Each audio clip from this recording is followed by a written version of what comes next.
police used stun grenades and sprayed dye and tear gas to disperse about thousands of EFF supporters in Brackenfell outside Cape Town yesterday. The protesters were attempting to force their way through the police barricades protecting routes to the Brackenfell High School. A permit was granted for the EFF outside Brackenfell High School to hand over a memorandum about the alleged racism at the school. Now, to speak more about the unrest at the school, we're joined now by political analyst Mighti. Jamie, very good morning to you. Thank you for your time. Yesterday, we saw chaos unfolding outside Brackenfell, and we saw heavily armed police officers and hundreds of EFF members gathered there to have their voices heard. What did you make of the turn of events? Well, good morning to you and good morning to the viewers. So to respond to the question, I think what I made of the turn of events was that, number one, I observed a discrepancy in response to different communities based on color. What we saw was that the community protesters and the Cape Party protesters, they were not manhandled by the police. And even in the first protest, what we saw is that the police were willing to be shoved by these so-called parents, by these so-called protesters, and no one was even arrested. But when the EFF was protesting, there was a disproportionate use of force against EFF protesters. And when you consider that they were there legally, you then begin to wonder why it is that the Western Cape policing unit was treating white bodies in one particular way and black bodies in another particular way. I think that it's important to point out those particular politics, because this is the kind of stuff that Steve Biko would underscore, that there is this inferiority that is imposed and transposed onto black bodies, and it manifests itself in structural treatment. So when we think about those particular things, I think it's very clear that that is what we saw yesterday. I mean, the footage that you're playing now is footage where I think there was violence from the EFF side, and that must be condemned. But when we're looking at the overall structure of the response from the police, I think it was unjustified. I want to say that this narrative that we had of them being restricted to a certain number of protesters is a very peculiar application of the right to protest. The right to protest is applied and extended to every individual. So if every individual wants to participate in a protest against racist activities within a school and a schooling community, it's very odd to then say, yes, you have this right to protest, but that right to protest is only limited to 500 people of your organization. I think it's a very illogical application of the constitutional right. And I think that's something that has to be examined. It may very well be that the Western Cape administration, which is a Democratic Alliance administration, was actually trying to frustrate a peaceful and, free of violence protest, because the conduct of the police, I do think, requires a question mark overall. And as you speak about the conduct of the police, of course, the permit was initially to ensure that only 100 people were allowed to protest during at the allocated area of this school. But then they had a change of heart, of course, and negotiated to 500. As you analyze those dynamics with the numbers, especially also considering that we are still under a lockdown situation and 500 is the number for large gatherings. Taking that into account, and also the initial take of 100 protesters, what kind of message do you think that the police are sending, the Western Cape police are sending, as they play around with those numbers yesterday, 100 and then 500, what is your take on that? Well, so the first instance is, I really don't think that this was about COVID-19. The second take is that if the police had actually treated everyone the same, I would be more lenient to their responses and their PR around this. But the reality is that the only people that we saw being pepper sprayed, being stun grenaded, were members of the EFF.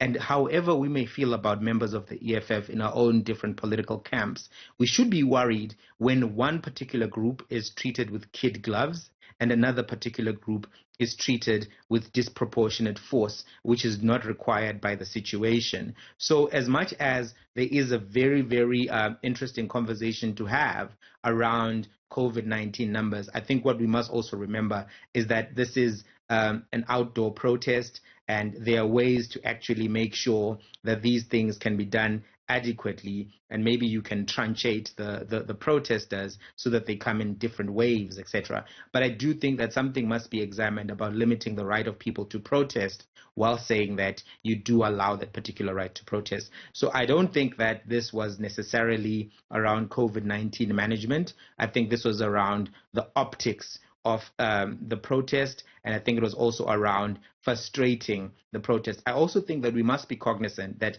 there are many in the administration of the Western Cape who still do not see why this particular event was problematic, or more directly, racially discriminatory. They keep arguing that because it was a private event, we should all move on as society, and that ignores that structural discrimination can operate socially and it can operate institutionally. When you have parents who are able to invite close to 40% of the grade, and in that whole 40%, all of the black students are excluded, that is something that must be examined with a critical eye, bearing in mind that we are coming from a history of apartheid, a history where we have always seen black bodies being marginalized. There are many problems which exist in the private schooling sector, and those problems do follow patterns of exclusion, do follow patterns of students of black color being discriminated against and sidelined within those spaces. And if we truly want to see a reform in schools, we must have these conversations, and schools and school administrations must come to the party. So when they are being defensive and when they are being evasive, this doesn't actually change the lived experiences of the students. And the worry is this will continue to happen coming into 2021 unless there are real discussions within the education sector about how do you make schools inclusive and how do you make sure that the community is supportive of the school vision. Because it's one thing for a school to have paperwork that says we are against discrimination, but the parents operate in ways that enforce discrimination to the student, whose best interest we must bear in mind. To that student, they still feel the effect of exclusion and discrimination. As you speak about exclusion and discrimination and, focusing on the heart of the matter, the real reason why the EFF was out there in their numbers to make sure that their voices are heard, what do you think needs to now inform the nature and the shape of conversations when it comes to highlighting the fact that there was something wrong here that was picked up, irrespective of whether, leadership within the Western Cape is able to recognize it? Where does that take us now? What sort of, what should guide us when it comes to coming to the heart of the matter? I mean, yesterday we also had the Cape Party leader, Jack Miller, speaking about how, when he was growing up, sometimes he got invited to parties and sometimes he didn't get invited, completely ignoring the heart of the matter. How do we then emphasize and begin to all see the problem so that we can find solutions? Well, I think to start off, we need to have some form of a school transformation commission, where we have SGBs, where we have parents, teachers, and students themselves participating in the same way as we've had one for gender-based violence. And we need to actually start codifying the values that need to be embodied not only by school administrations, but school committees, and find ways to allow students who are feeling discriminated against to get quick and immediate recourse. Going back now to the comments of the Cape Party, it's not in their interest to acknowledge that racism exists. As they were saying that, the Western Cape is the least racist and the most diverse. But when you actually look at the lived experiences of people in the Western Cape, we know that African and colored communities are living marginalized from economic gain. They're not living in the suburbs that are enjoyed by people who are supporting this Cape Party. The real agenda that exists with the Cape Party and even the Democratic Alliance as they extend this call for more federalism is this idea that you can create an enclave for white privilege in the Western Cape, and they are pushing forward because everyone who's been to the Western Cape, especially when you go down into the wine route, we all know that the structures and the privileges which were acquired during colonialism and apartheid are still very much present. The wealth disparity in the Western Cape is the most stark. And we must be very critical of voices that then start to try to re-institutionalize the vision of Cecil John Rhodes, because this is what Cecil John Rhodes had in mind, to create this African utopia for Europeans, and this is why he was pushing with the agenda that he was pushing. And it seems as if this agenda has been resuscitated through the Democratic Alliance, through this new Cape Party, and people must be skeptical and people must push back. It's not in the interests of South Africa for secessionist movements to be given airtime and secessionist movements to be given legitimacy. This country went through a critical process to try to avoid even secessionist movements from KwaZulu-Natal. So at a critical point such as this, there is an economic secessionist movement where people are saying we've consolidated wealth, we've consolidated privilege in the Western Cape for European and white bodies in specific. Guess what we're now going to do? Now that we have milked the wealth of South Africa and consolidated it in one place, we want to be our own country. And that ignores the history of this country from 1652 up until now. It is actually a pro-apartheid party and a pro-apartheid ideology. Jamie, before we let you go, just going through some of your tweets, you said yesterday that what we saw playing out in the streets of Brackenfell was a deliberate obstructionism to create a certain outcome. Just give us a bit more expansion on that. Well, I think what we've seen coming from the professor class, if you will, is this idea that the EFF is fascist, the EFF is violent, the EFF is ungovernable.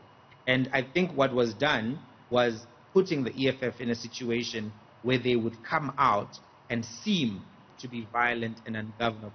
But when you then think about the responses to the protesters who were beating EFF women, who were assaulting EFF members at the first protest, you don't see those particular people being painted in that particular way.